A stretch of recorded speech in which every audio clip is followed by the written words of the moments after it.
Hi, everyone. I'm Paul Brigner. I'm Vice President of Strategic Alliances at Electric Coin Company. Before that, I was head of U.S. policy and strategic advocacy. It's been about a little over 2 years now, going on 3. This is my third ZCon. Just such a privilege and honor to be a part of this community and to be in a very special role at Electric Coin Company. And also to be one of the speakers today talking about policy and regulatory issues. All of the other speakers, JW, Peter, John, Kurt, they're all amazing and good friends and heroes of mine. So this is a privilege, and I want to thank you for that. Just as an introduction, in addition to working at Electric Coin Company, I do a very part-time role teaching fintech for MBAs at Georgetown University. So I keep just a toe in the academic environment as well. And that's part of the strategic advocacy activity, actually, that we might talk about as we go forward.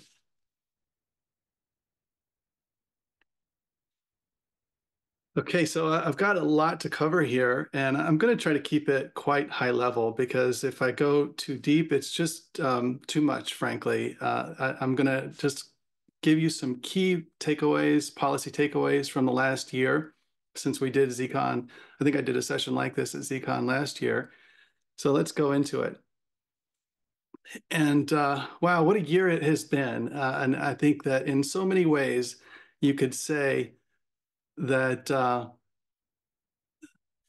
just getting some questions here. So, okay, all right. Good questions coming through already. Sorry, let's keep them coming. And I'll cover that one in just a minute. So Watershed Year, yes, it's been an amazing year, I would say, in many ways.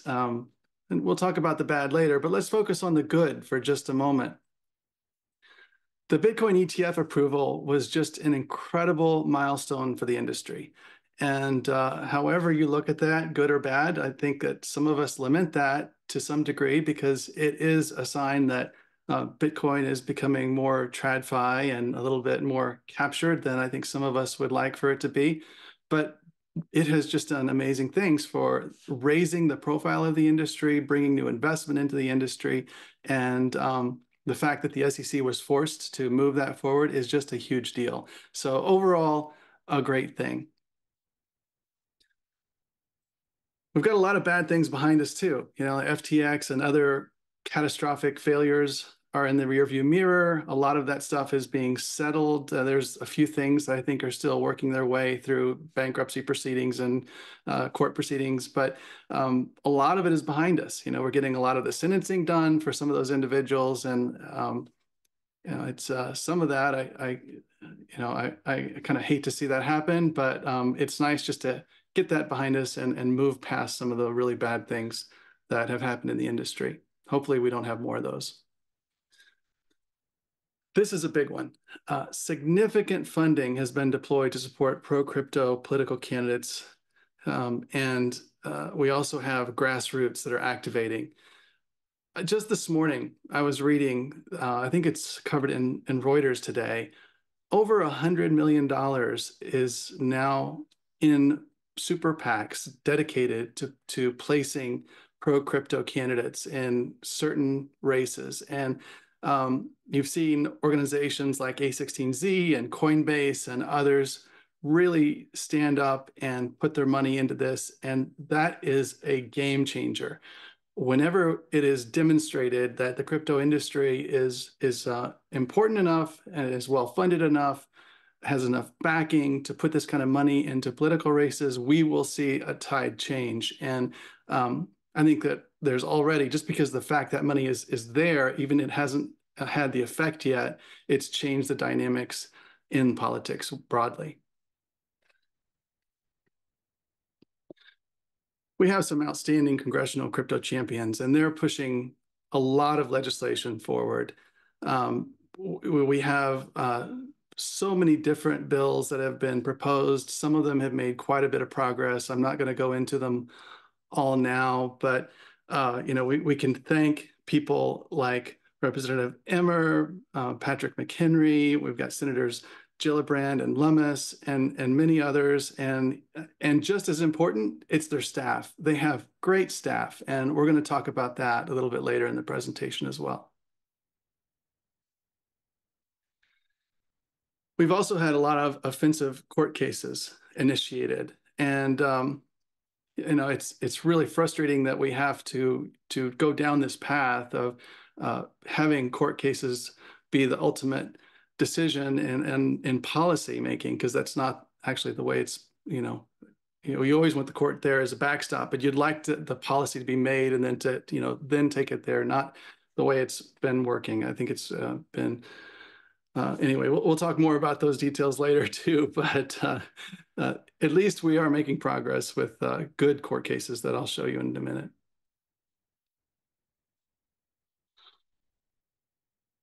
Okay, so here's the challenges that remain and the new threats that have emerged. So this one, I guess I just threw them all up there. The administration continues to be anti-crypto, and it's just in a huge way. It's extremely aggressive regulation by enforcement from the SEC. Just this week, we heard about a Wells notice to Robinhood. There's been one to Consensus and Uniswap very recently. And these are notices from the Securities and Exchange Commission to these organizations saying that they are preparing to bring suits against them for improperly trading in securities. And of course, this is talking about their crypto businesses for Robinhood, for example. So yeah, and I think you all know this has been going on for a very long time. One thing that is concerning me greatly is this next bullet with the IRS proposed rule requiring unhosted wallet providers to report. And the bottom line is it's a serious threat to self-custody, because if you're an unhosted wallet and you're having to report all of the activity of your users, you're having to collect a lot of information that you don't need to collect, that you wouldn't collect otherwise, and turning the wallet providers basically into brokers. It's a huge overreach, and of course, all of this is being tested, and that's again in the courts and in other ways through regulatory proceedings.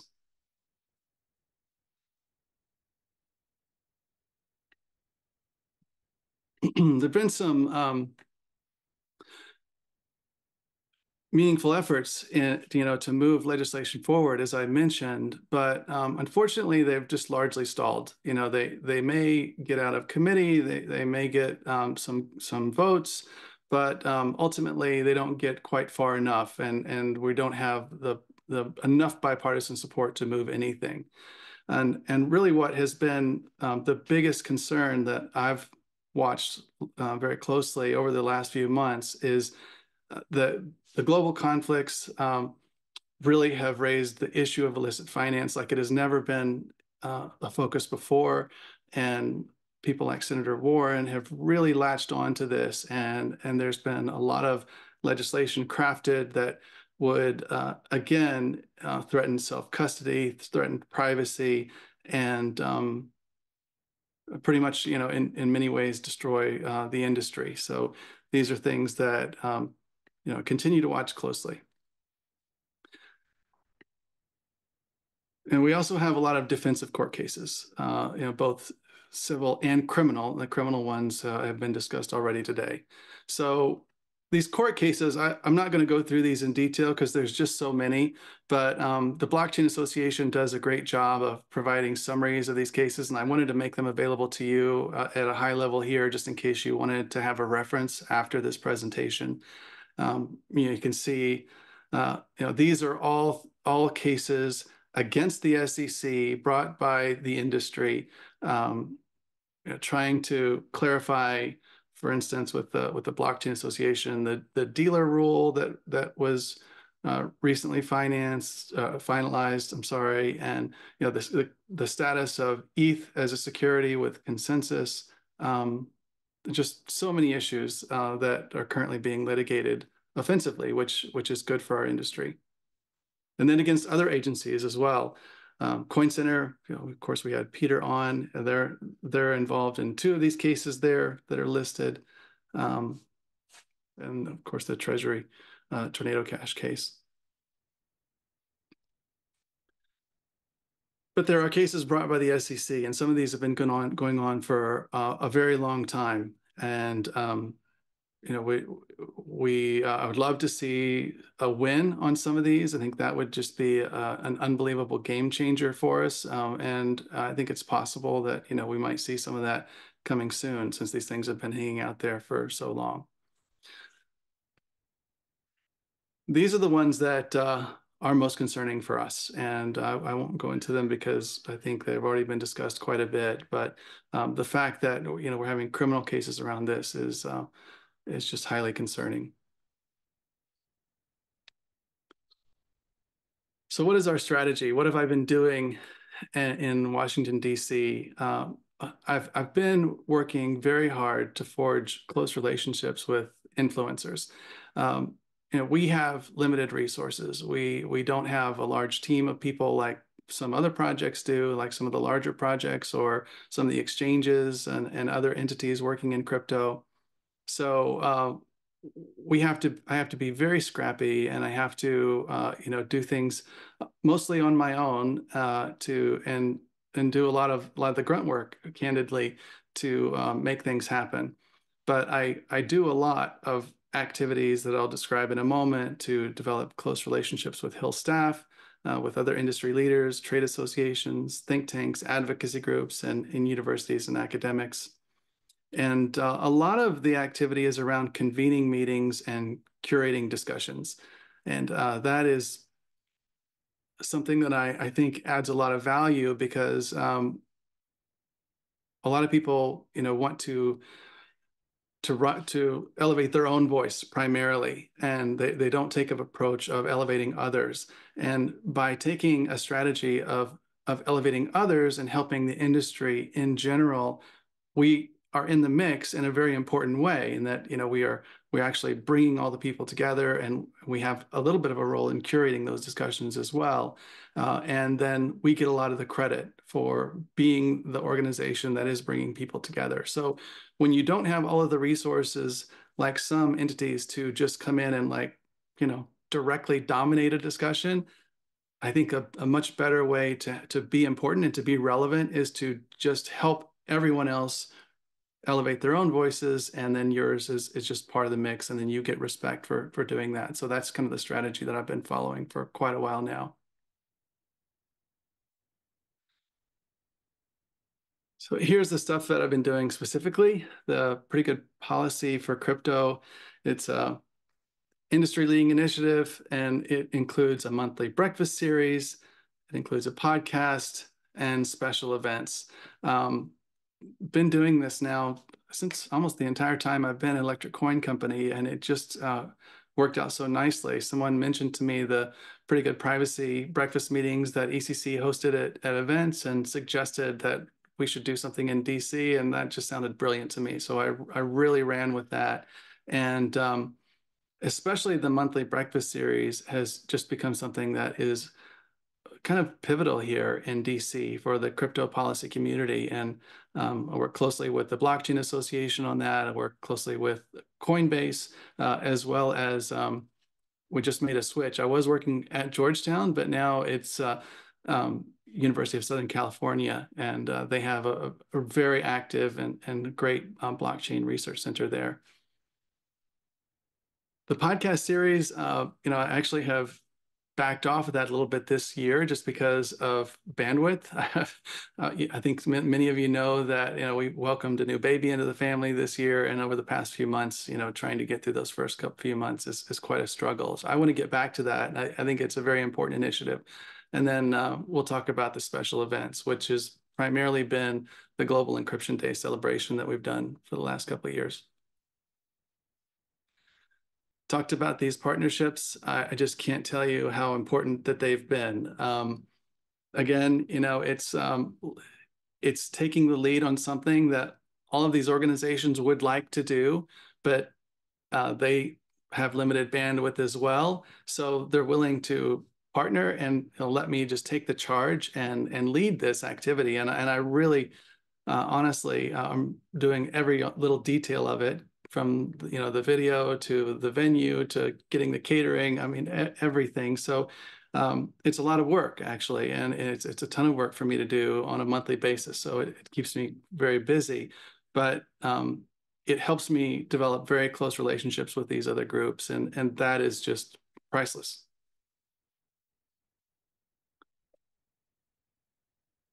Yeah, so continuously engaging with stakeholders. Obviously, I'm always doing that.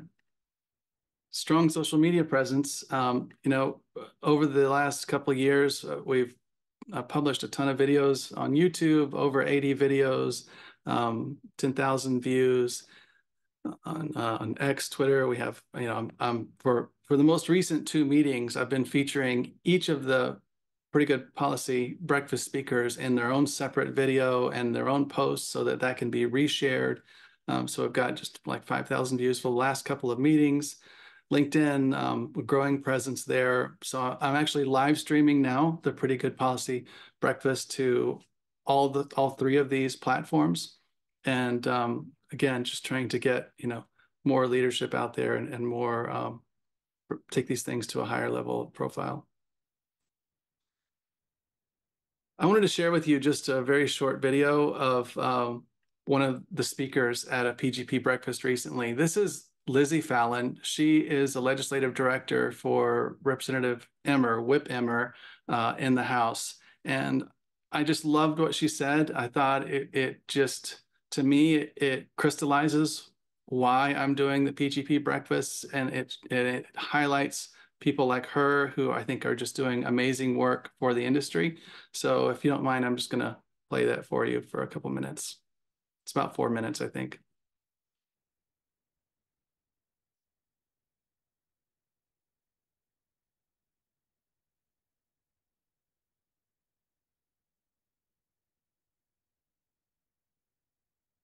Okay, I understand you can't hear it. I don't know why that would be, because I thought that should just work. I can hear it. Um, hmm. Any ideas there, Ryan? Or I could just skip it here. Let me see if there's a setting that I can change real quick.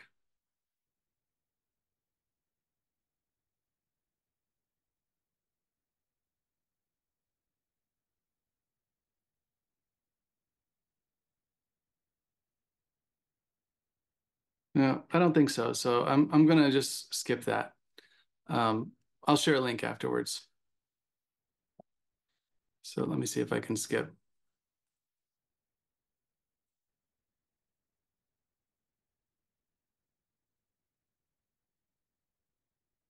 Okay, I should have tested that. Sorry about that. Okay, so I mentioned Global Encryption Day, and this was just a wonderful event this year. It's in November 21st, I believe, every year, and I'm already planning for the next Global Encryption Day. You can see here we had Whip Emmer again. He's here giving opening remarks for that event. We had an amazing panel. Zuko was on the panel. You can see we had Marta Belcher. We had the chief security officer from Coinbase. We had Henry from MobileCoin, and a professor at Virginia Tech, Eric Berger, to moderate. So just amazing event, and it was at an amazing venue. Like I'm able to, with Whip Emmer's help in his office, able to secure the Congressional Visitor Center, like this huge, beautiful auditorium right there in the Capitol building. It was really special. So hope to do something like that again this year. By the way, of course, all these videos are available, so you should check them out. Here's some examples of the podcast series. Like at ZCon last year, that was a really special one that I really enjoyed. And we had Vitalik on with Zuko talking about privacy pools. That, again, a very special podcast. And also using the podcast to develop relationships with other groups. Like here we have Chris Edwards from Coinbase. He's the head of Coinbase Institute, or was the head of Coinbase Institute. And Nick Carr, who leads Stand with Crypto Alliance. And I'm going to mention Stand with Crypto Alliance in a minute too. Okay, so what's next? First of all, don't panic. I think that if a normal person would hear some of the things that some of the other speakers and even I've said today, you might get pretty worried. And I would totally understand that. In fact, one of the questions that came through earlier in this chat was, should everyone lawyer up? I'm a lawyer. I don't practice. I'm not here giving any legal advice, just talking about policy issues. But I do have some advice on that front. So let's go through the rest of these bullets. I think we need to continue to execute. Like, I want to continue to execute on the policy front and make sure that I continue to build these relationships and make sure that we're very visible in the policy space. I think that is so important to like forge these alliances. And while you're doing so, you're humanizing our project. You're putting a face and developing relationships directly with our project. It's very difficult to attack something where you can put a face to it and you know the people and you know the people are doing things for the right reasons, and that you can't attribute things to them that just aren't true. It's just not as easy to do when you have a real person that's connected with something. So I think that having a presence is just absolutely critical. I think we need to onboard new users as quickly as possible. That's the best thing that would secure the future of the project, is to be used more in any respect and for any good use case that is aligned with our mission. But to this point about lawyering up, I think we need to prepare for the worst. I really do. I've said this to the ECC team and to others that even though I don't believe we're going to be treated like some of the other projects that have been in criminal cases and criminal indictments recently, I feel we're completely different in many respects than a lot of what's happened with other projects, and we do everything for the right reasons, and we're 100% legitimate. But I think that we do have to prepare for the worst, and I think that may not mean lawyering up. I think that's always good advice to talk to attorneys, but it might mean changing the way the software is developed, and I don't think necessarily even getting out of the U.S. as a jurisdiction is an answer for that. I think that what did JW say earlier, that he was looking for the character to come forward that you basically can't work with and you can't align with, and you just have to let them do their work. Well, I am kind of hopeful that we'll have some of those characters emerge, and I think that would be good for the long-term survival of the project. And then I would say, and I don't feel good about saying this, but I think it's important to recognize it. Just don't let a crisis go to waste. And I think we have a crisis with these criminal cases that have been brought, and it's very concerning to us. But I do think that we should use this opportunity to remind the crypto community that we are different. We have been building Zcash for the right reasons, and we've been doing it in a way that we truly believe should be protected through our legal system in the US and everywhere, really. And that some of these other projects, they may have had great intentions and they may have been doing things for the right reasons too, but we were designed for this. I mean, this is our bread and butter. And I was at a Bitcoin conference recently here in DC, and I think a good chunk of one day was spent with human rights advocates talking about using Bitcoin and like the importance of Bitcoin as a use case and as a tool for human rights advocates around the world. And it was just bothering me so bad to think that, these people should be using Zcash, and I don't know why they're not sometimes. I mean, I know that, there may be some good reasons why, maybe they just don't know better. But I think that every time I hear a conversation like that, I should be hearing about Zcash as well and talking about Zcash as a tool. And now some of those tools are not available anymore to the Bitcoin community, and it's a good time to just remind people that, like, we build for this reason, and we're trying to provide a tool that is fit for purpose for those use cases. Okay, go to some questions. Let's see what we have. Um,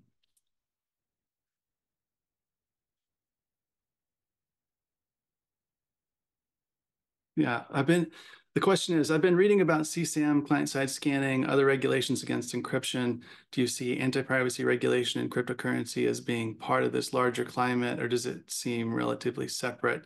I think it is part of the larger climate, but crypto is, in many ways, some of those issues obviously are quite severe, and they get the attention of policymakers. But when you're talking about the financial ecosystem, I think it might even be more attractive for policymakers to, like, focus on illicit finance and that issue broadly within crypto. So yeah, I think it's all related, but I think that crypto is probably the bigger target, easier target in some ways. How important will the outcomes of the 2024 election cycle be for the next 4 years of crypto policy in the US? Are big policy shifts possible? Absolutely, they are possible. If there is a change in the administration, it would be um, hugely important for crypto. It would change who's leading the SEC, other agencies, perhaps. It would change everything, to be candid. And I'm not a person to advocate for any particular candidate, because frankly, I'm not thrilled with our selections that we have available to us. But boy, I am hopeful for a change, because it would be wonderful for the cryptocurrency industry. Okay, I think that's all the questions, and I think that's all I have. So again, it's just an honor to be here. I'm happy to answer questions afterwards and follow up with you, and look forward to continuing to fight for Zcash. Take care, everybody.